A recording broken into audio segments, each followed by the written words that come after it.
week where I can walk to work. It's perfect.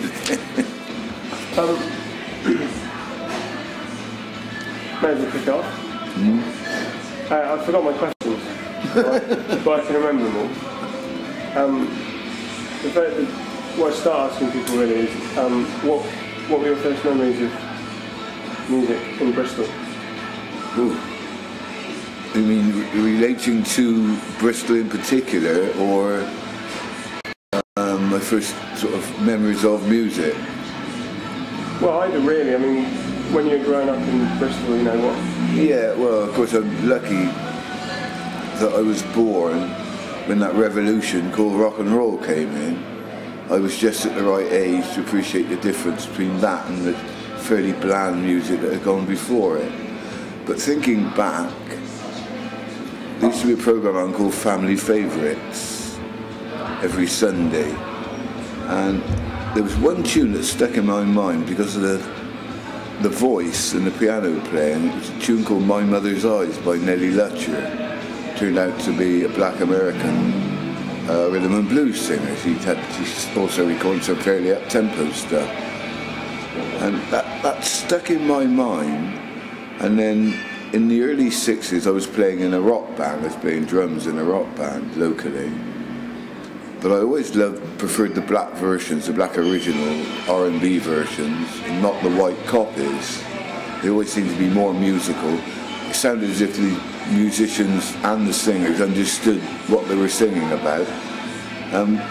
It wasn't stilted in the way that some of the white cover versions were. Exclude Presley from that, people like Buddy Holly and that type of artist, because they had an originality to them. They were very distinctive in their style. Even though I'd sooner listen to Little Richard than I would Bill Haley. And of course at that time there was a huge influx of West Indians coming to Bristol, and their taste in music was identical to mine. This was prior to them, well, just about the time they opened the first recording studio in Jamaica, Studio One. And I used to go down a pub, which I still visit now. I was there last night at Criterion in Sussex Place, which had a white landlord who was very welcoming of West Indian people. They always had a sound system in there, and they were playing this Southern States black R&B or the Jamaican emerging versions of it, which developed later on in the 60s into ska and then developed into reggae.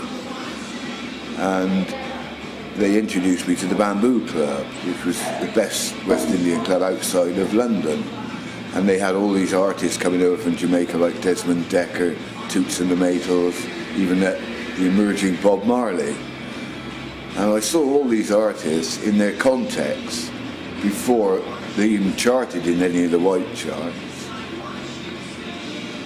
And a lot of my white peers would say, oh, I wouldn't go down there, it's dangerous. They'd read all this rubbish in the press about St. Paul's being a very dangerous area.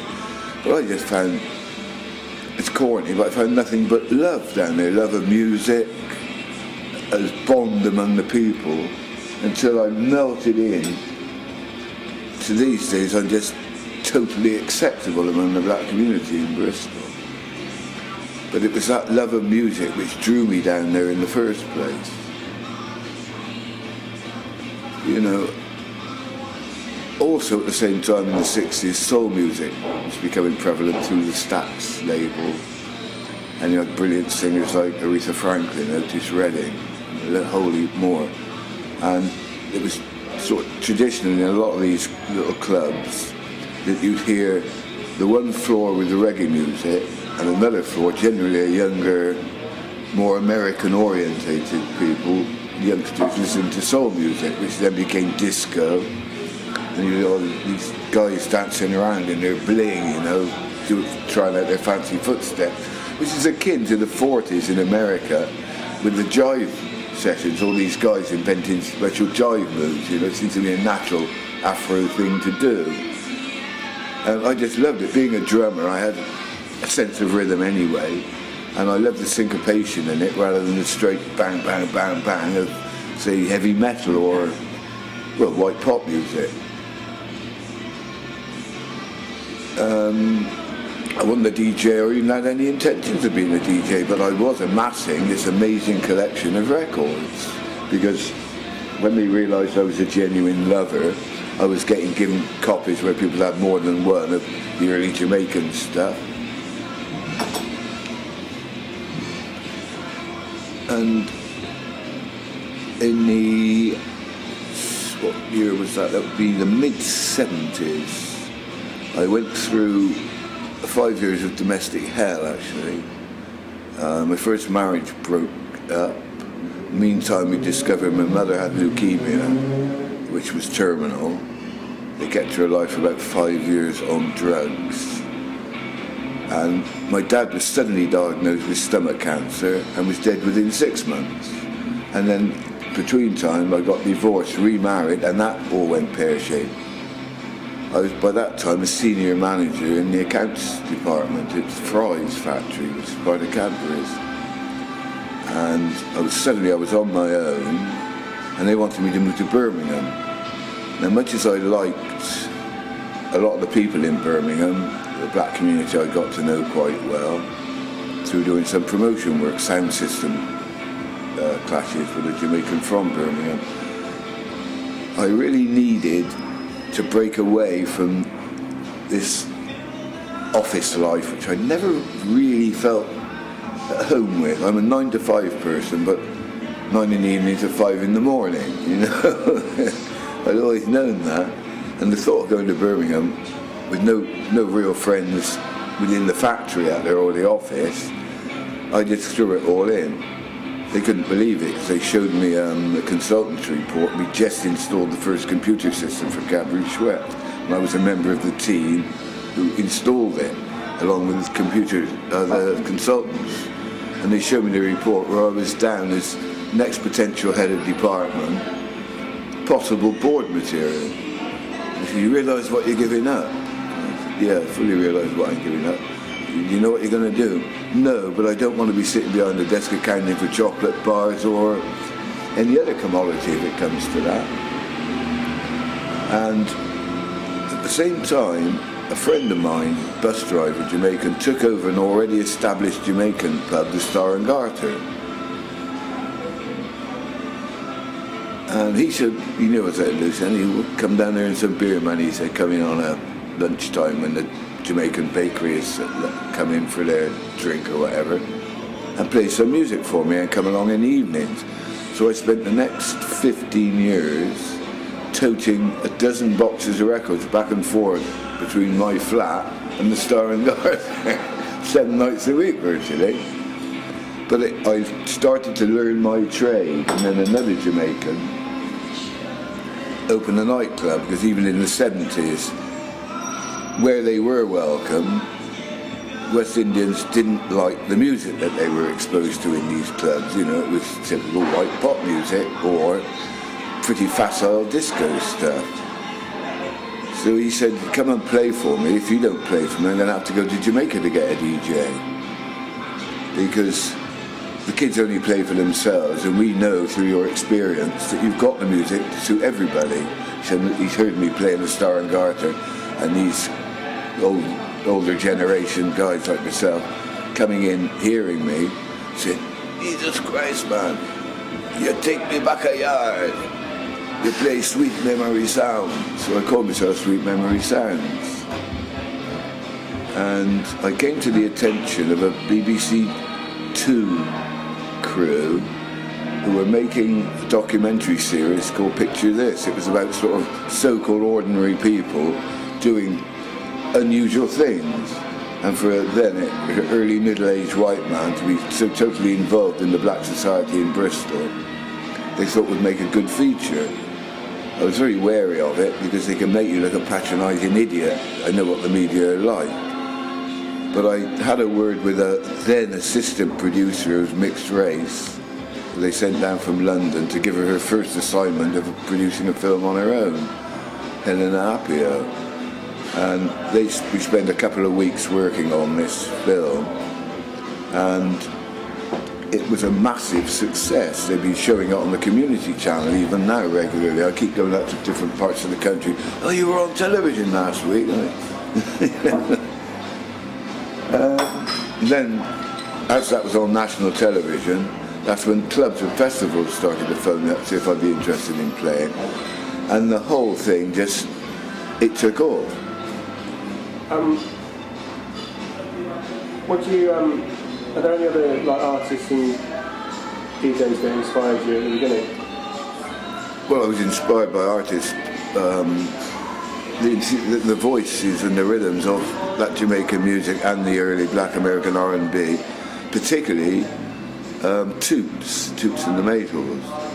There's the most soul-inspired Jamaican voice ever, I think, because he was there right at the beginning of ska, and his music was the voice of Jamaica in the 60s. And I've ended up, now I've played with him 3 times, and that was the proudest moment I think I've ever had was this year's Waterside Festival, when it was him and me who opened the festival on the Friday in my own home city. That was just wonderful. You know, I never thought at my age, you know, 66 nearly, I'd end up sharing the stage at such a major event. Now that's happened to me all the way along. People like Desmond Decker. I never played with Marley. I did see him before he died. All those major names in the ska world, and a load of them which never broke through to crossover into the white charts, but were huge names. Owen Gray, people like that, and they all know me. You know, they all know me by reputation. Some of them, even the younger ones, relatively speaking, like Horace Andy and Bob Andy from Marcia Griffiths and all those people. When they come over here and they're anywhere near here, very many of them ask, "Can you get the white guy to support DJ?" Because they know I know their music and I know what to play before they come on to lift the audience. It's just been, well, I always said I live the life I love the life I live. You can't fail to be inspired by these people, and there's not the egos among those that you get with far less talented young white rock and roll artists, or even middle-aged ones. I was invited to the Mojo Awards a couple of years ago by the Ray and Nephew people who were sponsoring it, because I did a lot of work promoting on promotional nights for Ray and Nephew at festivals and different things. And it was full of wrinkly rockers, either stoned out of their head or vying to be the cleverest, you know, or most outrageous person there. And I thought, what the hell am I doing here? And I spotted Don Letts. I don't know if you know Don, tall, very thin West Indian guy who's highly acclaimed in the business as a filmmaker, documentary maker, DJ, you name it, he's done it. I said, "What are you doing here, Don? We should be at the Mobo Awards." He said, "No," he said, "I've been asked to come along and give a Lifetime Achievement Award to Prince Buster for the man who actually introduced Jamaican music into Great Britain in the early 60s. Of course, that's another guy I saw back in the 60s at the Bamboo Club. I've ended up playing with him a couple of times since. So it's that. It's the whole. It's like a global village, if you like. The love of that music, and it also attracts peace-loving people.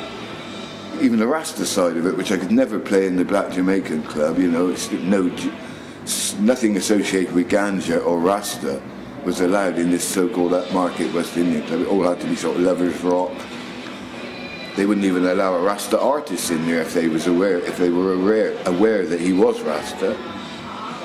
I remember on one occasion, an artist called Jimmy Lindsay, who did a huge reggae version of Easy Like Sunday Morning, which stormed up the reggae charts to #1, and he was booked in, and he kept his hat on all the way through the act till the very end, and he took it off and shook this enormous head of laugh.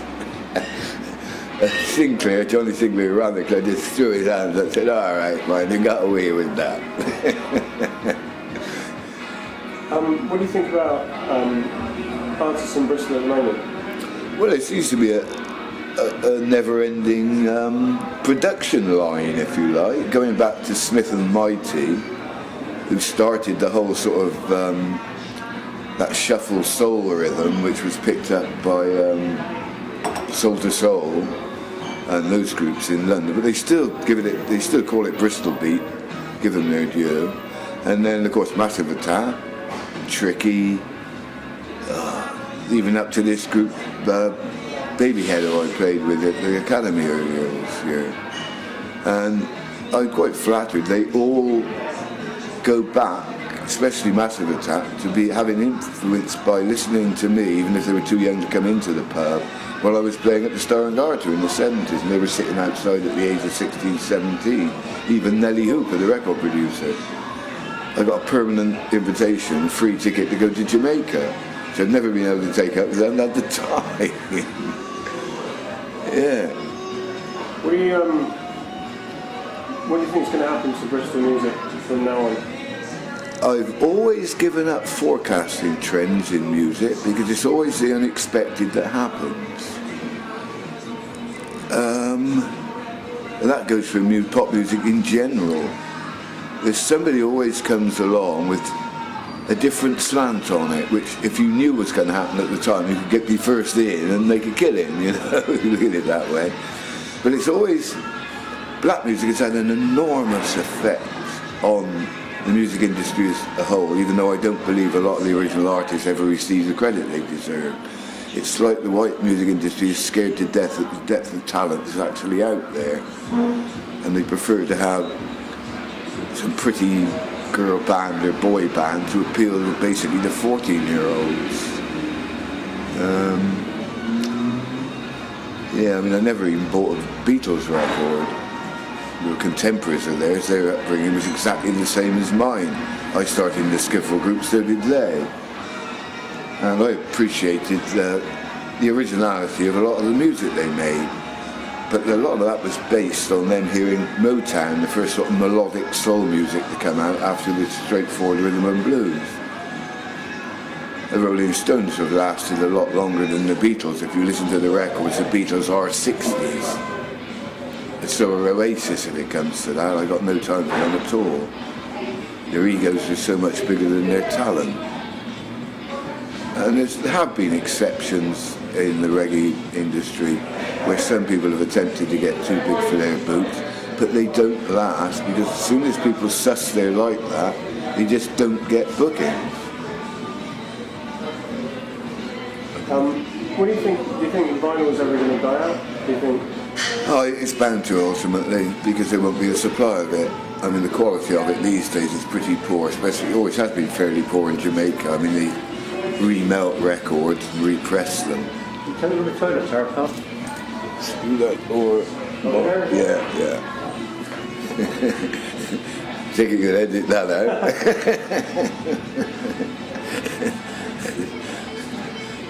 I thought it was so rudely interrupted. Oh dear. Records, Jamaica. The quality of records in Jamaica. Yeah. I mean, the funny thing, I used to go regularly to Jetstar, and I was supplying absolutely all of Bristol with the reggae music, because I found out the guy who used to run the record shop in Picton Street, where everybody used to go, was actually quite racist. He let slip to me one day, because I used to buy my records in there at a 10% discount, because he knew I'd be selling them on. And he let slip one day, I think reggae music is the product of an inferior mind. And I never went back in that shop again. I discovered the telephone number for Jetstar Records. I rang them up, explained that although I was a DJ, I was also supplying music. Went out there, opened an account, and I was going out there 2 or 3 times a week sometimes, bringing box and box loads of records back with me. People knew where I'd be playing on any one particular night. They'd come in and pick them up, pay me, put in their next order, because I'd bring back the latest releases. DJs, all the black pubs, people who just love music, you know. And that happened. That went on for several years. But the funny thing was, the quality of vinyl you started to get, you'd find an LP, you'd have to take it back because it jumped. And then when you went back and picked up the rest of those LPs and actually took them out and looked at them, they all had the flaw in the same part of the record, because it was on either a dirty press or a faulty press. And then the same things happened with CDs. I mean, I took more CDs back for the short space of time I was dealing in records after I packed that side of the business up. I took more CDs back than I did vinyl. You know, scratch, jump, skip tracks, God knows what. The only decent thing I ever found was the medium I use now, and that's mini disc. I bought over 900 mini discs. I've only ever had 2 go wrong on me. But I think a hell of a lot of DJs swore they would never do anything but use vinyl, but they're all slowly changing over, even to take in the computerized, you know, what they call it, the iPod or whatever they're downloading. The trouble is with that, with the mini disc, I've got average of 40 tracks on each one, 2 mini disc players. I can decide within the last few seconds of a record playing what I'm going to follow it with. Judging on the audience reaction, I think I might go that way or that way. And I can slip the disc in, bang, bang, number it's on. You can't do it, you're scrolling down thousands of tracks to set it up your next track. So by the time you've done that, you haven't got time to change your mind. I mean, that's the advantage with vinyl, although shuffling through boxes of vinyl where you've packed up the night before and put the LP back in the wrong sleeve. Yeah, I mean, there are some people still who won't let me play because I don't use vinyl. But to me, I've never, or, you know, some of them are, you can't play unless it's on the original label. I mean, what's that about? I've never played a label. Well, I have played a label, going back to 40 vinyl. Some of these records, you find that the stack of labels being pressed onto the record and slipped, and you get a record with the label pressed halfway across the actual playing part of the disc. Have you got a favourite club in Bristol? In Bristol? These days, or in the past? No, I can't say I have really, because, you know, I've done so many clubs in Bristol. My favourite club would have closed down a long time ago. My favourite club in Bristol ever was the Turntable Club. Was the Bamboo Club, followed by the Turntable Club, which was the club I first started playing to a black dancing crowd.